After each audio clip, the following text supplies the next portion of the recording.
Welcome back to Alberta Primetime and the Monday Money Panel. Is BC's shale and liquefied natural gas boom cause for concern in Alberta? And Alberta's budget deficit, the problems and solutions, perhaps, as our Monday Money Panel sees them. Jane Alm is a senior investment advisor with Angus Watt Advisory and National Bank Financial. Shafiq Harani is a director with Investors Group Calgary. And Claudia Catano is Western business columnist at the Financial Post. Good evening, everyone. Welcome back to Alberta Primetime. Hi. Thank you. Claudia, Wednesday, TransCanada Corp announced it is building a second gas pipeline in northern BC to proposed gas plants. TransCanada will also spend as much as $1.5 billion to extend a transmission line to serve gas suppliers in northeastern BC. Chevron jumping in on a new LNG plant on the coast. Explain the competitiveness and why it may be a concern here in Alberta.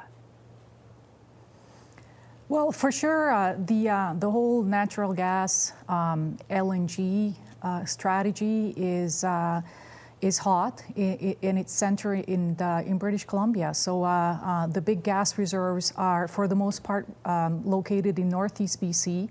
The LNG terminals that are being proposed are all in the northern coast, in the Kitimat and Prince Rupert area. And now major companies that are developing these strategies are setting up their corporate offices in Vancouver. So not their headquarters, but for sure, if the projects go ahead, the project teams will be based in the Vancouver area. So a bit more competition, I guess, between Alberta and BC over labor, over stature as well.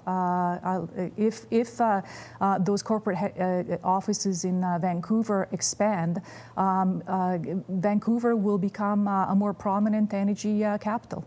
Jane, how about investment dollars as well? Is that an issue with the gas projects perhaps pulling away investors from the oil sands? Well, we also need the gas projects because in the province of Alberta, a lot of the revenues that come to our provincial government are from natural gas. So having the gas projects, having the gas lines, the two TransCanada and Kinder Morgan also said that they're expanding the pipeline that they'd already proposed. Those will be running from Alberta to BC. So our companies that are producing here should be able to also ship the natural gas there as well. Does it take money out of the oil and gas, out of the oil sands? Perhaps a little bit, but they're usually different companies, or they usually have different sectors. So I'm not looking at it so much as competition necessarily for the dollars, but definitely for the people. As Claudia was saying, is you've got only X number of rig workers, whether they're working on oil or natural gas, so there is going to be some competition there. But let's face it, we need all the pipeline capacity we can get right now for both oil and for natural gas. Shafiq, how do you see it, and particularly when you talk about this battle between the two provinces for labor in particular? We've already seen the war of words between the premiers. Is there going to be contention with a negative rub on it for business, or is there an opportunity for some cooperation here? Yeah, Jennifer, well, hopefully you're right on the latter. Hopefully there isn't that opportunity for some collaboration. You know, the war between the premiers, between Christy Clark and Alison Redford, and even Dale McGuinty down in the east, it's been pretty heated at times. And I think Christy Clark has got to understand that the nature of what they're trying to do in BC is they're trying to develop natural gas developments, but that infrastructure takes decades. And they don't have that infrastructure in place right now. So right now they are going to have to ship it. And where are they going to ship it from? Well, Alberta. The second part of the equation is Alberta's got all the bitumen, and we've got the export. So BC is saying, well, we want a piece of that pie, and Alberta is saying, well, you can handle the pipelines, which is going to create employment to the tune of about 50,000 jobs over the next decade, but that's going to be on building the infrastructure. So will it get more contentious? It looks like, unfortunately, yes, it will. Hopefully they can come to a resolution and work together.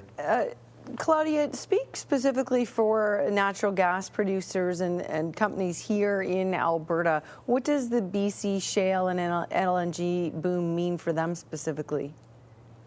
Well, hopefully it means higher natural gas prices in Western Canada. So a lot of the companies that are active in BC are also active in Alberta. And for sure, the proponents of the terminals all have assets in Western Canada. So if we have a new market for natural gas in Asia, it means that gas prices out here will lift a little bit. The problem is that it's a long time away. We're talking many, many years before this whole strategy falls into place.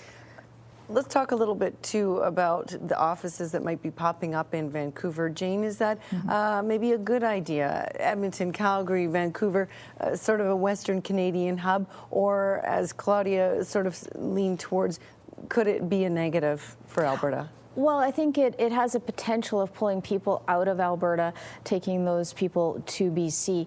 But if you're going to be doing these projects that are huge projects, multi-year projects, billions of dollars, you need to have boots on the feet that are boots on the ground, rather, that are very close. So if I'm a company and I'm looking at it, there's a lot of logic to having my project manager and some of the people that are actually doing the day-to-day in Vancouver, where maybe my head office remains in Calgary.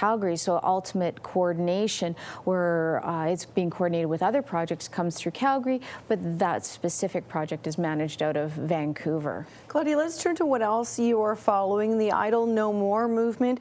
Very political, obviously, but there are also some business angles. What are you seeing on that front? Well, the motivation for Idle No More is a whole bunch of things, but one of them is the fact that First Nations want to benefit more from resource development.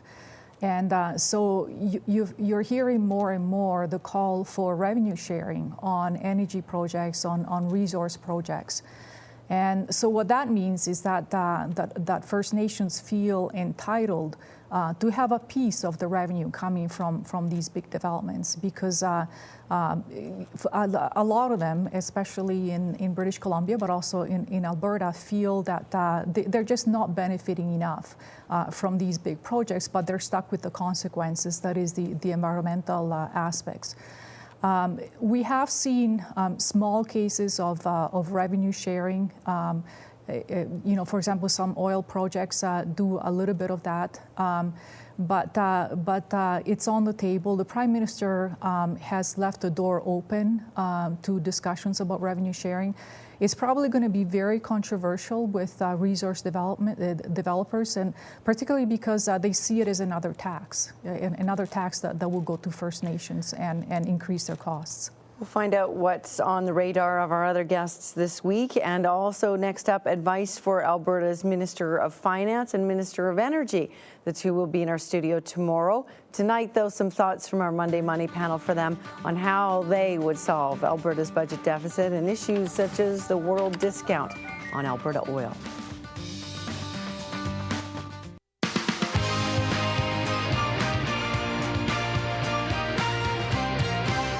Welcome back to Alberta Primetime and the Monday Money panel. It's earnings season. Jane, tell us what you're seeing. Well, it's earnings season in the U.S. We're starting to see the numbers come out. Revenues on the top line and the bottom line have been a little better, but we've not had a lot of companies reporting yet. I think there's 38 companies or 35 companies reporting this week. So not only will we be watching the numbers from the last quarter, but we're looking at what they're forecasting for the coming quarter. The other thing that we're keeping an eye on are oil and gas companies here in Canada. A lot of them are very efficient producers, but because of the discounting and because of the issues with full pipelines, they may have to either reduce the amount of money they spend on capital expenditures or cut their distributions. So as an investor, if you own those investments, you have different oil and gas companies that you own, you might want to check with your advisor and make sure that you understand what their free cash flow looks like and whether their dividends are sustainable, especially if you're counting on those for your income on a month-to-month basis. Shafiq, what are you looking at this week? Well, it's nice that after the new year, there's been a collective sigh of relief. We've gotten over so much. We've gotten over last year's European issues. We've gotten over currency issues. We've gotten over the fiscal cliff. In the upcoming 2 months, what you're really going to have to keep an eye on is the U.S. The budget's their deficit, and their debt. And the debt is hitting $14.2 trillion debt, and you're going to see a lot of talk over the next 2 months about how much they're going to exceed the debt limit by.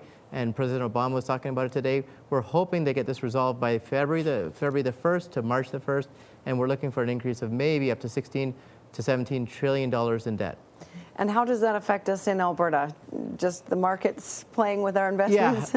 Yeah, you know, what's going to happen is if the U.S. does not come to an agreement on the debt ceiling, the currency in Canada should go up and the U.S. currency should go down. And it doesn't pose well for Alberta because the U.S. is the biggest trading exchange for Albertans, so it'll hurt all the oil and gas companies. Alberta Energy Minister Ken Hughes and Finance Minister Doug Horner will join us in studio tomorrow to discuss our government's budget shortfall as well as energy revenues, mentioning that discount on Alberta oil because of the pipelines running at capacity. Jane, Alberta sells to the world at that discount. Is it a challenge that government should be able to do something about, or is it simply the way of the business right now? Well, the challenge that government will have is they would like higher revenues because that's where their royalties come from. So we want a higher oil and gas price so we get more royalties so the governments get more revenues. But the governments can't just push through the pipelines. And as we've said earlier in the show, the pipelines are going to take a lot of years to build. So it's going to take some time. So from a budgeting standpoint, you need to have a best case scenario, a worst case scenario, and a base case scenario. What do you think is going to happen? You plan your budget around it. So if you're the finance minister, you're looking at all that and you're trying to figure out how much revenues you're going to have so you know how much money you're going to spend. So they need to be more conservative. They need to be a little more conservative potentially in their estimates. One of the things that I've thought about, and I don't know how feasible it is a number of years ago we all had to stop paying premiums for our Alberta healthcare. Perhaps they bring back the premiums because we do have pretty reasonable services here, and the premiums were not that onerous for most people. Claudia, is there any nervousness among Alberta's business community? The province's budget shortfall could reach $5 billion, according to some economists. Presumably that money has to come from somewhere. That's right, and taxes, higher taxes, potentially higher royalties have been discussed. I think that will be the wrong way to go. Businesses are cutting their budgets because of the uncertainty created by the volatility in commodity prices, and they will expect the government to do the same. Shafiq, a new government budget is being drafted right now. Should business be consulted? Is the government, do you think, actively reaching out and looking for advice throughout Alberta?